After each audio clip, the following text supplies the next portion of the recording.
archivist, y'all, exclusively interviewing Miss Lola Monroe. Hey. And who is the magnificent sharpshooter on the mic, Miss Lola Monroe, the female mastermind. Well, a female representing DC from DC, and just rocking out, holding me down for my lady tailors, my boss sets, all this. So just I'm out here on a 2050 tour with Wiz and the Hoteler gang, and we're just getting it in. And straight out of Washington, D.C., the Garfield Terrace Projects share about starting to write at 12, looking up to Missy Elliott, and making R&B songs at 14, the start of Angel Lola Love. Yeah. Let us know. Well, I started off writing poems around age 12, and around 14, I would take R&B songs, like, especially Ashanti's, I loved her, and I would rewrite their songs. So that was like my break into music. So it wasn't really to get into it as a career. I didn't have those thoughts at the time. It was just my form of expression, a release for me for whatever I was going through at the time, you know, young love, family issues, things like that. And I looked up to, I was inspired by like a lot of the female rappers before my time, you know. Missy, she's still out here doing her thing. Kim, Foxy, I listened to a lot of Foxy. MC Light? Yeah, MC Light. So a lot of the girls influenced me, and you know, that's who I came up listening to. And leaving the house at 15, what were your hardest challenges to be on your own and coming up in the game? Well, initially when I first got on my own at 15, my mind wasn't on entertainment or breaking into entertainment. My mind was on just getting to the next day and survival and things like that. You know, age 15 is pretty young. At the time, it wasn't. When you're at that age, you don't think you're as young as you really are, but when you get older and you look back, you say, oh my God, I really was that young. But at that time, it was just getting by and figuring out what I was going to do, how I was going to survive. And I've always been the type to want more out of life and not settle. So I knew I had set goals for myself. At 25, I would have this. At 23, I would be here. At 22, so it was still just, that was the point that I really turned into a hustler and just kept my mind focused and was just trying to get to, you know, what I had to get to. And then at 19, I broke into entertainment and I was able to branch into what I always loved, which is music. Excellent.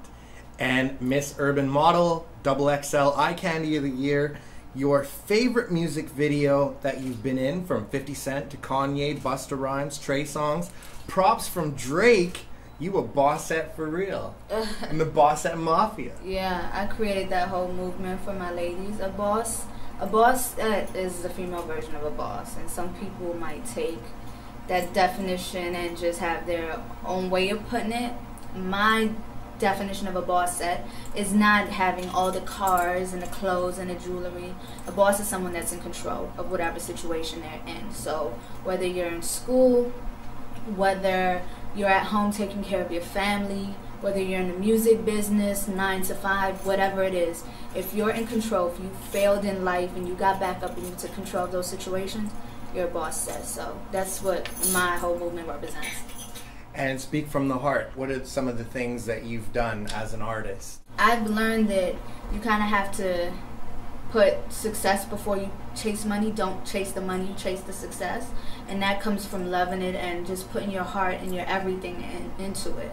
Sometimes when you just do it for the layers on top and not really for a reason, and there's no depth in it, you really don't win at the end of the day. So just do it from the heart and follow your heart and, you know, what you truly love to do. And let's go into your incredible music, Boss Bitches world. Do you know about the Most Crunkest from Memphis and share on your single Overtime with Trina and being on MTV Jams and 106th and Park? Yeah. Let us know. Well, my first official single was Overtime. I featured Trina on it. It was premiered on 106th and Park and it still plays on MTV Jam. Shout out to Trina. She showed me love since day one. So yeah, I've been working for a while, and that got me the nomination for my first BET Best Female Hip Hop Award. Wow. 2011, yeah. And you know about the Boss Bitch from Memphis, Tennessee. Check her album out. She's actually known as Boss Bitch. Okay. Most crunkest chick ever. Yeah. I'll check her out. Just wanted to let you know. And before the music, some things that were paid large and highly creditable that you turned down by yourself in order to do it for the music. When I was doing the modeling thing and I decided to transition into music, I was actually at my highest peak as a model, and I was being requested for so many different publications and video features and so much amount of money because I was the top girl. And like I said, you chase success before you chase money, and I had to sacrifice those things because it's like, okay, if I'm going to be taken serious in music and this is really what I'm trying to do, then I have to cut that out totally. So turned down all the work, all the requests, all that stuff, and I just focused and locked into my music, and I just continued to put out mixtapes and things like that and got serious about it. And the discography, The Art of Motivation, Untouchables with Lil Boozy, Thelma and Louise with Trina, Boss Bitches 2, Batteries Not Included. You make masterpieces. Let's hear about these. Thank you. Like I said, I just started putting out mixtapes back to back. Boss Bitches World 1, Art of Motivation. Then I had the mixtape with Lil Boozy, Untouchables. Then Batteries Not Included, and I'm about to drop Lipstick and Pistols now. So yeah, it's just all about just continuing to make music, and I just make sure that every project I show my growth in from the last one. So excellent. And singles from Darling with Wiz Khalifa, Dark Red Lipstick, collabs with 3 Day Naughty and Kid Ink and Loss. All the Taylor Gang, share some of your highlights. Well, those weren't actually singles that I put out. All right. Those are just records that I like give out music just because I feel like the fans deserve it. They're there for me, so I should provide them with that music. And I went through a whole few months of every single Monday calling it Monroe Monday on Twitter and releasing a new track up until this point where I was done with the tape, and now I get to release the whole project. So that's where Darling and Dark Red Lipstick and things like that come Incredible. from. Yeah. Shout out to Kid Ink. I did the feature for him, Lick It. I love that record. Did a feature with Trina.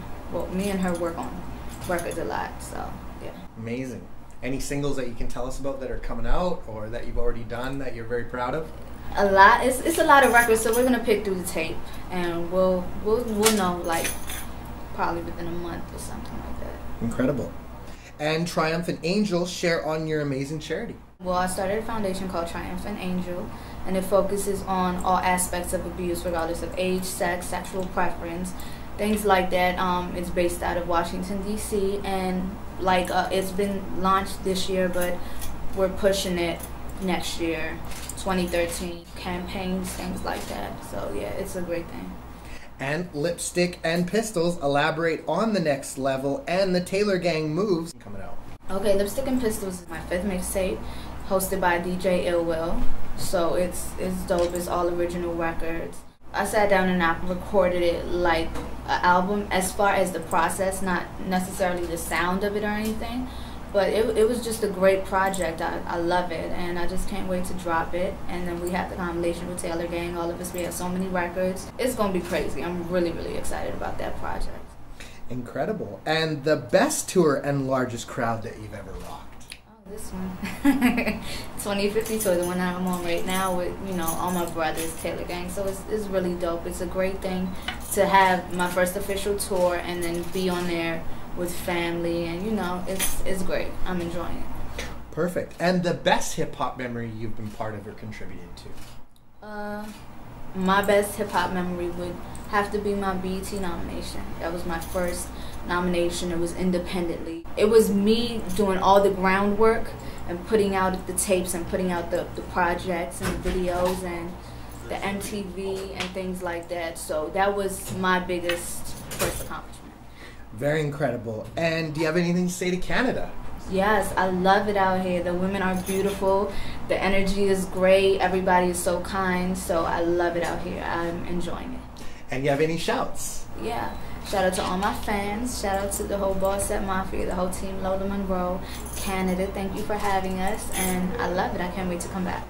And shouts to Lola Monroe and Lola and the Taylor Gang. And this is The Archivist, and you already know the name, y'all. Definitely. Thank you.